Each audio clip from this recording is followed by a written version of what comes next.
Dans leur petit appartement moderne, Julie et Marc vivaient entourés de technologies à perte de vue. Chaque coin de la pièce semblait habité par un appareil connecté. La cafetière qui savait exactement combien de sucre mettre dans leur café, le réfrigérateur qui envoyait des notifications pour rappeler que le lait allait bientôt périmer, et même la télévision qui pouvait anticiper leurs envies de séries grâce à des algorithmes mystérieux. Pour Marc, passionné d'informatique, tout cela représentait le summum du confort et de l'organisation. Pour Julie, c'était un peu intimidant. Marc adorait les mots de passe. Chaque appareil, chaque application, chaque compte en ligne avait son propre code compliqué. Lettres majuscules, minuscules, chiffres et symboles, soigneusement mémorisés dans un fichier secret qu'il protégeait lui-même avec un mot de passe encore plus complexe. Julie, en revanche, se perdait régulièrement dans cette jungle numérique. Elle oubliait ses codes pour le Wi-Fi, le four intelligent, et parfois même pour le téléphone de Marc lorsqu'il lui prêtait pour une urgence. Cela donnait lieu à des situations absurdes mais toujours amusantes, où Marc devait improviser des solutions pour éviter que Julie ne perde patience. Un samedi matin, alors que Marc était déjà plongé dans son ordinateur avant même que le soleil n'ait complètement éclairé la pièce, Julie prit son courage à deux mains. Elle voulait profiter d'un moment de calme pour partager un vrai petit déjeuner ensemble, sans notification ni code secret. Elle se planta devant lui, un croissant à la main. « Marc, tu crois qu'on pourrait juste parler un peu avant de commencer nos écrans ?» Marc leva les yeux, un léger sourire gêné sur les lèvres, et répondit. « Bien sûr, mon cœur, juste après avoir terminé la sauvegarde des mots de passe de la maison. » Julie soupira avec amusement. Elle savait qu'il plaisantait, mais au fond, c'était son quotidien. Vivre avec un amoureux qui transformait chaque geste banal en un petit rituel numérique. Elle s'installa face à lui et observa ses doigts courir sur le clavier. Pour Marc, chaque frappe était une symphonie de sécurité, chaque mot de passe une déclaration d'ordre et de contrôle. Pour Julie, c'était un spectacle fascinant, mais parfois frustrant.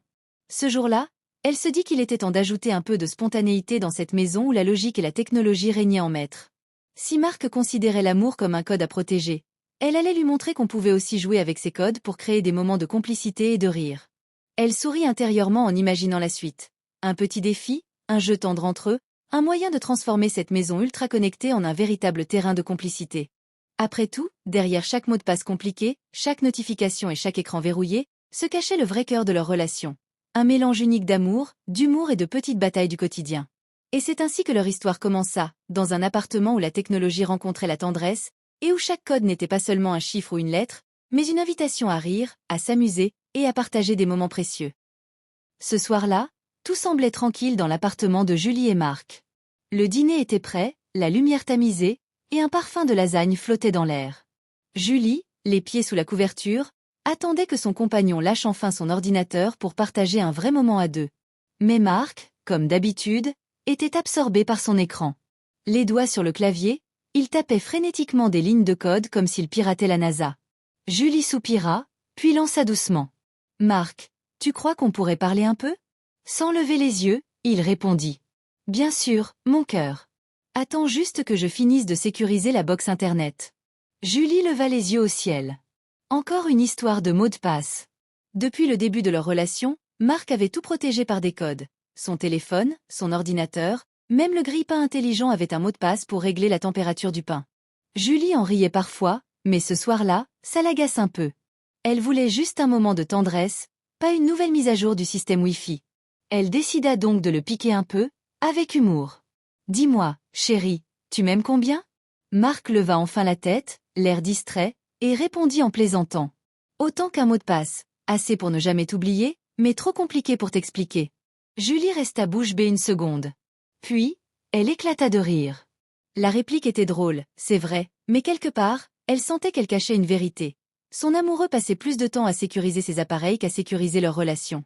Elle lança un regard malicieux, celui qu'elle réservait à ses moments de vengeance douce. « Très bien, monsieur Cybersécurité, on verra bien qui de nous deux est le plus malin. » Marc, sans se douter de rien, reprit son clavier, tout fier de sa blague.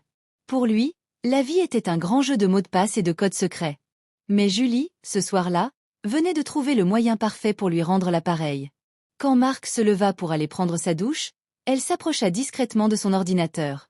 Elle observa les icônes, ses applications, et eut un petit sourire diabolique. « Tu m'aimes comme un mot de passe, hein ?» murmura-t-elle. Alors, elle changea le mot de passe principal de son compte. Mais pas n'importe lequel. Elle choisit « Trouve-toi une me fière ». Le lendemain matin, Marc voulut allumer son ordi. Impossible. Mot de passe incorrect. Il fronça les sourcils, réessaya plusieurs fois, puis appela Julie. Chérie, tu aurais touché à l'ordi? Non, non, mon amour, peut-être qu'il veut juste un peu d'attention. Julie souried intérieurement.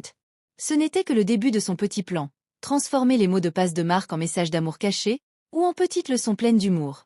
Ce soir-là, pour la première fois, le mot de passe du cœur venait d'être activé. Locked with key red heart. Le lendemain matin, Julie se réveilla avec un sourire malicieux. Elle savait que Marc allait démarrer sa routine habituelle. Café, ordinateur, téléphone, et quelques mots de passe à taper avant même d'avoir bu sa première gorgée. Aujourd'hui, elle avait décidé de changer les règles du jeu. Après tout, il lui avait fait comprendre la veille qu'il l'aimait comme un mot de passe compliqué, et Julie voulait vérifier s'il pouvait vraiment trouver le code de son cœur. Alors qu'il dormait encore, Julie se glissa silencieusement jusqu'au bureau. L'ordinateur de Marc, trônant sur le bureau comme un gardien numérique, attendait déjà son sort. Avec une précision digne d'un hacker, elle modifia tous les mots de passe des appareils de la maison, ordinateur, téléphone, télévision connectée, et même le Wi-Fi. Chaque écran affichait désormais un petit message mystérieux, mot de passe incorrect. Essayez encore. Marc, ignorant tout de ce qui se tramait, sortit de la chambre quelques minutes plus tard, la chemise à moitié boutonnée et les yeux encore mi-clos. Il s'apprêtait à prendre son café quand son téléphone s'alluma pour lui annoncer que la connexion Wi-Fi avait échoué. Il fronça les sourcils et tapa son code. Rien. Mot de passe incorrect. Il se dirigea alors vers l'ordinateur avec une confiance feinte. Après tout, il était le maître des codes, le roi des mots de passe complexes. Il tenta le premier, échec. Le deuxième, échec. Chaque tentative échouait, et plus il essayait, plus il voyait Julie assise sur le canapé, un sourire espiègle aux lèvres. « Julie, tu me caches quelque chose ?» demanda-t-il, une légère inquiétude dans la voix. Julie leva un doigt dramatique et répondit. « Peut-être, ou peut-être pas. Après tout, si l'amour est un mot de passe, il faut savoir le mériter. » Marc comprit enfin qu'il était tombé dans un piège comique. Le regard de Julie, à la fois amusé et déterminé, laissait deviner qu'elle s'était amusée à transformer toute la maison en labyrinthe numérique. Il soupira, à la fois frustré et impressionné. « Très bien, dit-il, résigné. Tu m'as eu. Mais sache que je vais trouver le code. » Julie se leva et, avec un clin d'œil, lui tendit un petit papier. Dessus était écrit. Indice, commence par je t'aime, termine par bien fort, et n'oublie pas le cœur au milieu. Marc éclata de rire. La complexité des mots de passe numérique de la veille avait été remplacée par une énigme romantique. Chaque appareil devenait désormais un jeu, un moyen pour Julie de rappeler à Marc que leur relation était une danse entre amour et humour. Ce matin-là, la maison résonna de rire. Même le chat, curieux, semblait observer le duo avec une fascination silencieuse. Le plan de vengeance comique de Julie avait fonctionné à merveille.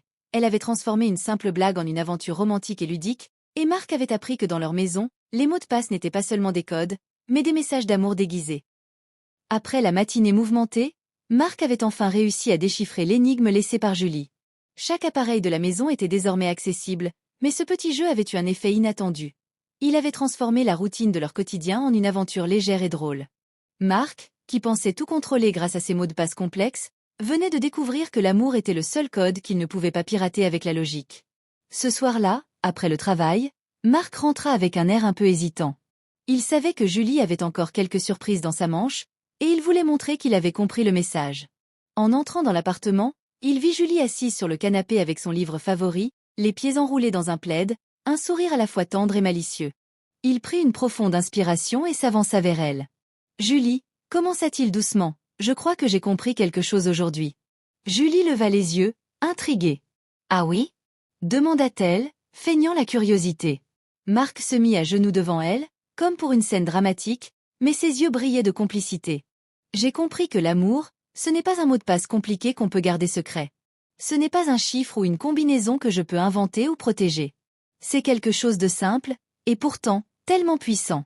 C'est toi, c'est nous, c'est nos rires, nos petites disputes, nos jeux, même ceux autour des mots de passe. » Julie éclata de rire, amusée et touchée par son sérieux. Elle savait qu'il parlait avec cœur. Marc sortit alors un bouquet. Pas de fleurs fraîches cette fois, mais des fleurs en plastique qu'il avait décorées de petits mots doux. « Je t'aime, bisous, ton pirate préféré. » Chaque fleur était un message codé pour elle, mais cette fois, sans énigme à résoudre. « D'accord, » dit Julie en touchant les fleurs, « je crois que la leçon est claire. Oui, reprit Marc, et je promets que désormais, je partagerai avec toi tous mes mots de passe. Mais surtout, je partagerai avec toi tout mon amour. Julie sourit et posa sa main sur sa joue. Elle avait gagné le jeu, mais plus important encore, ils avaient tous les deux compris la morale cachée derrière cette blague technologique. L'amour ne se chiffre pas, ne se protège pas derrière des codes, il se vit, se partage et se rend visible par les gestes simples et l'attention. Pour sceller ce moment, Marc alluma la télévision, mais cette fois sans mot de passe ni verrouillage. Tout fonctionnait normalement. Même le chat sembla approuver, se faufilant entre leurs jambes comme pour valider le pacte tacite de ce soir. Amour et humour peuvent coexister parfaitement. La leçon romantique était claire. Parfois, il faut perdre le contrôle pour mieux comprendre la valeur du partage, et que même les petits jeux peuvent devenir de grandes déclarations. Et pour Julie et Marc,